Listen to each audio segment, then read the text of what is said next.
Hello friends, मैं चंदन तिवारी अपने YouTube channel combine lecture series में आपका स्वागत करता हूं। तो आज नंबर हम लोग पढ़ रहे हैं मैथमेटिक्स और मैथमेटिक्स के फ्रैक्शन की चौथी क्लास है। और पिछली क्लास में हमने डिस्कस किया था कि आवर्त दशमलव भिन्न किसे कहते हैं और ये कितने प्रकार की होती है, जिसके अंदर हमने आवर्त दशमलव के भिन्नों के प्रकार को पढ़ा था। और उसके साथ साथ हम लोगों ने डेसिमल टू फ्रैक्शन कन्वर्जन यानी दशमलव को भिन्न में बदलना और भिन्न को दशमलव में बदलना यानी कि फ्रैक्शन टू डेसिमल कन्वर्जन दोनों हम लोगों ने डिस्कस किया है। आज की जो क्लास है वो आवर्त दशमलव भिन्न को आप फ्रैक्शन में कैसे कन्वर्ट करोगे, भिन्नों में कैसे कन्वर्ट करोगे, ये आज की क्लास है। ठीक है, तो चलते हैं आज की टॉपिक पे। आज की जो टाइप है वो टाइप थर्ड है।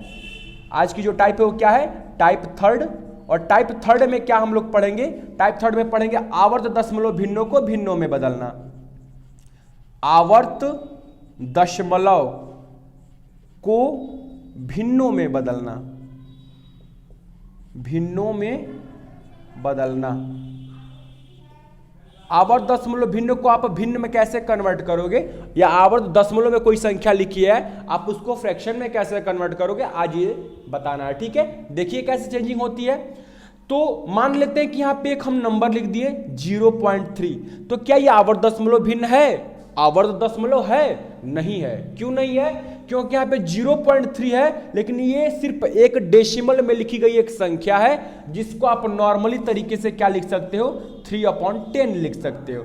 लेकिन ये जो नंबर है वो आवर्त दशमलव नहीं है। क्यों नहीं है? क्योंकि आवर्त दशमलव की परिभाषा कहती है डेसिमल के बाद जब कोई नंबर रिपीट करने लगता है तो उस कंडीशन में ये क्या कहलाता है? आवर्त दशमलव कहलाता है। उस कंडीशन में जब डेसिमल के बाद कोई नंबर हो और उसकी रिपीटेशन हो।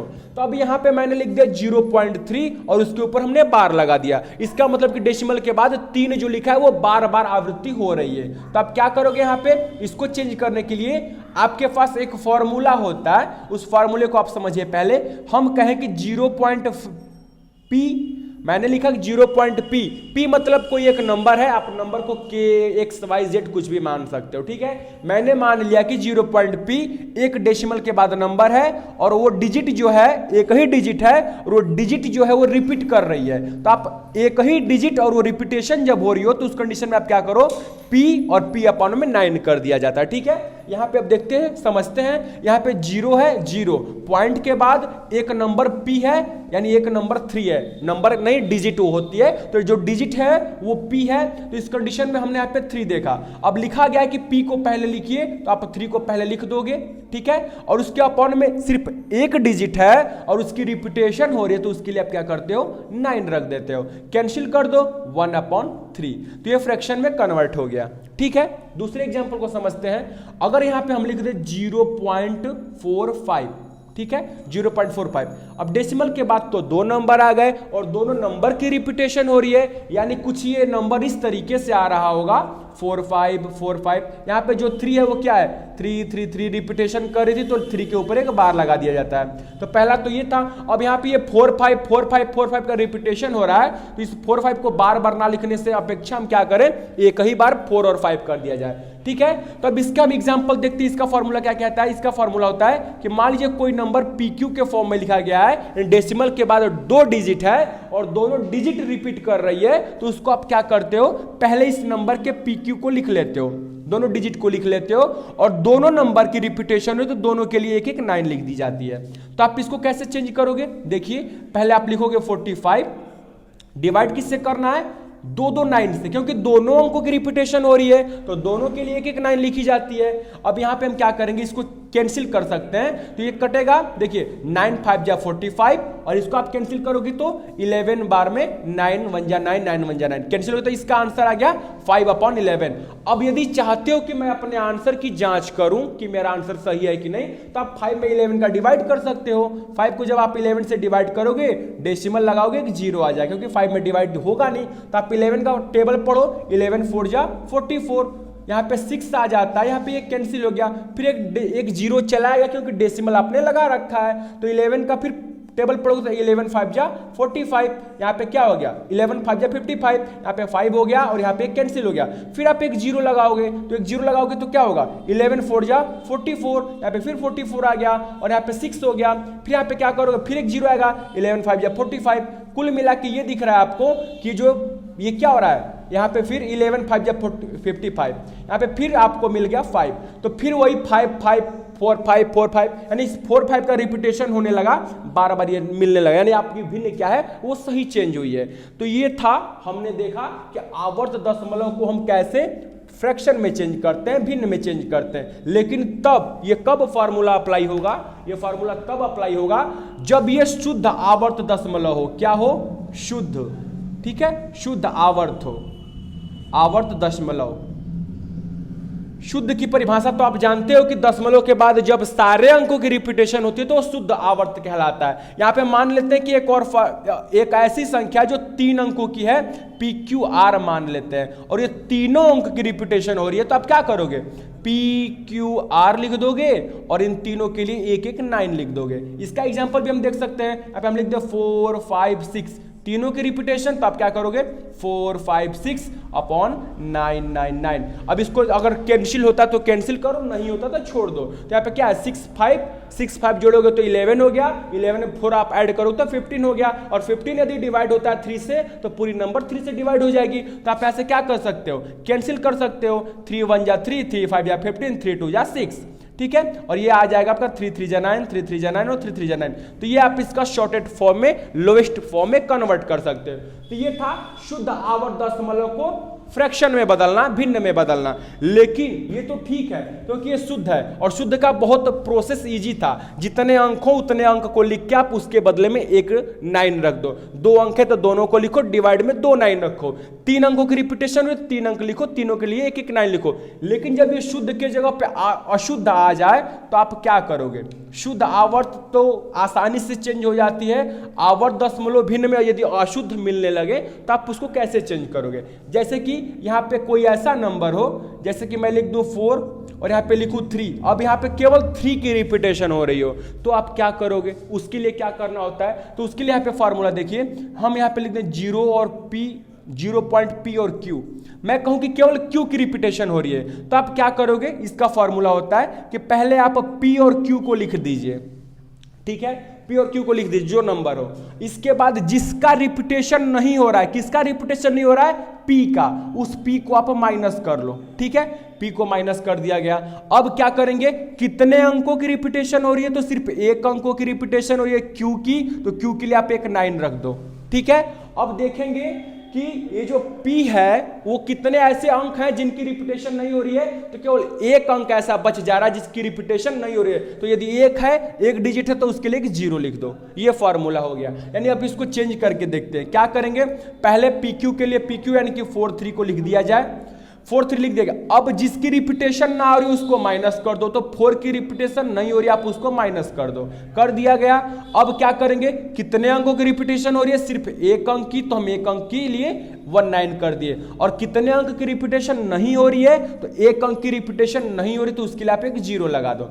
ये इसका फ्रैक्शन में कन्वर्ट हो गया। इसको थोड़ा सा सॉल्व कर लेते हैं, तो 43 में से 4 जाएगा 39 अपॉन 90, कैंसिल होगा, कर दीजिए, कितनी बार में, 3 1 जा 3, 3 3 जा 9, और ये होगा 30 बार में, ये आ गया 30 अपॉन 30, 13 अपॉन 30। इसको आप चाहते हो कि मैं अपना आंसर की जांच करूं, तो आप क्या कर सकते हो, यहाँ पे 13 में डिवाइड कर सकते हो 30 से। तो देखो क्या होता है, यहाँ पे आप पहले तो डेसिमल लगाओगे, एक 0 आएगा, 4 बार डिवाइड जाना चाहिए, 3 4 जा 120, 30 में आप 4 का मल्टीप्लाई 120 हो गया, 0 हो गया 1, ये कैंसिल हो गया, फिर एक 0 लगा दीजिए। अब यहाँ पे जब 0 लगाओगे तो कितनी बार जाएगा, 33 जा 90, फिर क्या हो गया 10 आ गया, फिर एक 0 आएगा, 33 जा 90, देखिए क्या आने लगा ना आपका वही चीज, 33 या 90, यानी 3 की रिपीटेशन होने लगी, यानी कि आपका आंसर क्या है, सही है। आपका आंसर क्या है, सही, 3 की रिपीटेशन होने लगी, तो आप लिख सकते हो 3 का बार, यानी कि आपका जो आया है 30 अपॉन 30 वो क्या है, वो सही है, ठीक है। ये तो मान लीजिए कि आपका एक अंक था। यदि ऐसा आपको मिलने लगे कि यहाँ पे अब देखिए दूसरा चेक कर लेते हैं। अगर यहाँ पे मैं कहूँ कि 4 दे दे और 4 के बाद 3 तो दिया हो, 3 के साथ एक 5 भी दे दे और इनकी रिपीटेशन कराने लगे, यानी कि एक अंक की ना कराए और 2 अंक जो बचे उनका कराए, उस कंडीशन में आप क्या करोगे, एक फिर इसके लिए फॉर्मूला यहाँ पे लिख देते हैं PQR, और QR की रिपीटेशन हो रही हो तो काम वही करेंगे। देखिए क्या करते हैं, यहां पे पहले पूरे नंबर को लिखते हैं PQR, लिख दिया गया, फिर माइनस करेंगे जिसकी रिपीटेशन ना हो रही हो, P की नहीं हो रही P को लिख दीजिए। कितने अंकों की रिपीटेशन हो रही है, 2 अंकों की हो रही है, तो दोनों के लिए एक एक 9 लिख दीजिए। यहाँ पे Q के लिए एक 9 है, R के लिए एक 9 है। कितने अंक की रिपीटेशन नहीं हो रही है, केवल P की नहीं हो रही, तो उसके लिए एक अंक है तो एक के लिए 0 लगा दीजिए। इसका आंसर हो गया। अब इसको देखते हैं उसी फॉर्मूले पे क्या होगा, पहले 4 और 3 और 5 को लिख दीजिए, क्योंकि जो अंक का जितने अंक हो उन अंकों को लिख लेते हैं। इसके बाद जिस अंक की रिपीटेशन ना हो रही है उसको माइनस कर देते हैं, 4 की नहीं हो रही है 4 को लिख दीजिए। इसके बाद टोटल जितने अंकों की रिपीटेशन हो रही है उतने अंकों के लिए एक एक 9 रखते हैं, तो एक 3 और एक 5 है, दोनों के लिए एक एक 9 लिख दिया गया। कितने अंकों की रिपीटेशन नहीं हो रही है, नहीं हो रही सिर्फ एक अंक की, तो आप डिवाइड में एक 0 रख देंगे, तो इसको आप सॉल्व कर लेंगे, आपका आंसर हो जाएगा। फिर क्या हो जाएगा, 439 डिवाइडेड बाय 990, क्या कैंसिल हो रहा है, 9 3 12, 12 और 4 16, नहीं हो रहा है, तो यही आपका आंसर हो जाएगा। समझ में आ गया। अब यहां पे दिख गया। कोई ऐसा कहता है कि सर यदि मान लीजिए कि यहां पे अब मेरा 0 ना हो के 1 हो तो क्या करेंगे, तो उस कंडीशन में परेशान नहीं होना होता है, आप इसके लिए 1 को पहले से एक अलग कर लोगे। अब बाकी सारा काम 4 3 पर ही कराना, तो 1 को आप अलग कर लोगे, अंत में यहां पे लाके आप 1 को ऐड कर लेते हो, ठीक है। तो इसके लिए बिल्कुल घबराइएगा मत, जब 1 होता है तो 1 को, वो तो पूर्णांक इंटीजर है, आप उसको अलग तरीके से ऐड कर सकते हो लास्ट के फ्रैक्शन में, ठीक है। अगर मान लीजिए कभी ऐसी कंडीशन है कि यहाँ पे अगर 1 रहा होता, यहाँ पे यदि 1 रहा होता, यानी कि अब 40.35 यानी 0.1435 में केवल 35 का रिपीटेशन होता, तो उस कंडीशन में आप क्या करते हैं, यहाँ पे जितने अंक है उसको लिखेंगे, फिर वही काम करेंगे, यानी कि 0.PQRS में केवल RS का रिपीटेशन हो तो क्या करेंगे, PQRS को लिख देंगे, जिसका ना हो रहा उसको माइनस कर दो, PQ का नहीं हो रहा है PQ को माइनस कर दो। इसके बाद कितने अंकों की हो रही है, 2 अंकों की हो रही है रिपीटेशन, 2 9 लगा दो, जितने अंकों की ना हो रही हो उसके लिए 0 लगाते हैं, 2 0 लगा दिए, 2 अंकों की ना हो रही हो तो यहाँ पे उसी को देख लेते हैं। अब यहाँ पे लिख दिया गया कि 1435 में केवल 35 का रिपीटेशन हो रहा है, तो यहाँ पे हमने लिखा पहले नंबर जिसकी रिपीटेशन ना हो रही है उसको माइनस कर दो, या तो आप 14 को माइनस कर देंगे, ठीक है। अब जितने अंकों की हो रही है उसके लिए 2 9, यानी एक 9 एक अंक के लिए, दूसरा 9 दूसरे अंक के लिए। अब ये तो हो गया। और 0 कब लगाते हैं, 0 देखते हैं कितने अंकों की रिपीटेशन नहीं हो रही है, 2 अंकों की रिपीटेशन नहीं हो रही है, लो भाई 2 0 लगा दो, और ये इसका आंसर आ गया। फाइनल माइनस करने के बाद क्या आएगा, यहाँ पे 1 एक बढ़ गया, कोई दिक्कत नहीं, तो यहाँ पे आपका 29 हो जाएगा, ठीक है। 5 और 4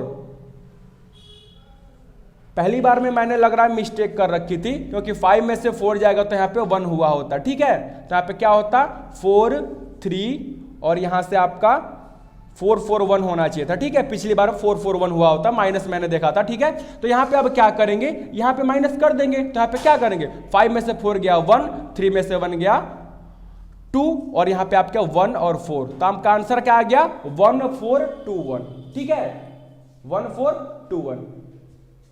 5 में से यहां से 4 गया 1 और 3 में से 1 गया 2, ठीक है। तो ये आपका नंबर हो गया। फाइनली आपको आंसर क्या मिला, 1421, 1421। आप इसको चेक कर लो कैंसिल हो रहा है कि नहीं। हाँ, तो देखिए 2 और 1 3, 3 और 4 जोड़ेंगे तो 7 और 1 8, अभी भी ये कैंसिल नहीं होने वाला है। एक बार हो सकता था यदि यहाँ पे सम संख्या कोई होती तो 2 से कर सकते थे, लेकिन यहाँ पे अब ये कैंसिल नहीं होगा तो ये आपका आंसर हो जाता है। इस तरीके से आप क्या करते हैं, आवर्त दशमलव भिन्नों को भिन्न में कन्वर्ट करते हैं। तो आज की टॉपिक इतना ही। कभी भी आपको अगर इस टॉपिक से रिलेटेड कोई भी समस्या होती है तो आप कमेंट सेक्शन में पूछ सकते हैं। धन्यवाद।